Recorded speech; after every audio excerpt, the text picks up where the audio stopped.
A firefighter died while trying to rescue trapped residents, and several thousand people were forced to leave their homes as heavy rain caused flooding in southern Germany.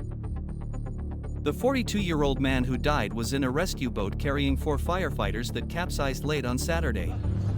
His body was recovered early on Sunday, said a spokesperson for the Bavarian town of Pfaffenbach in der Ilm, around 50 kilometers north of Munich. Municipalities had days to prepare for the flooding, but around 3,000 people had to be evacuated in southern Germany as the water cut off some areas, authorities said.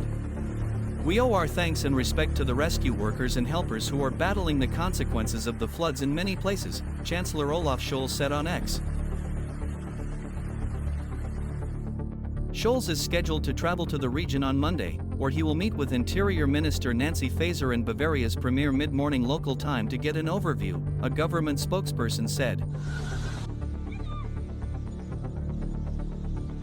Economy Minister and Vice-Chancellor Robert Habeck pledged support for the affected regions during a visit on Sunday and noted that climate change is causing more severe weather events.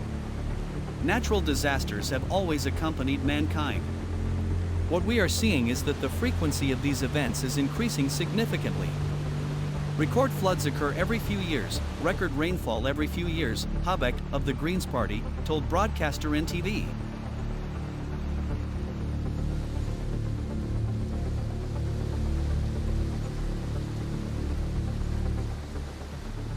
Parts of Europe were hit by major flooding in 2021 that killed nearly 200, with Germany bearing the brunt.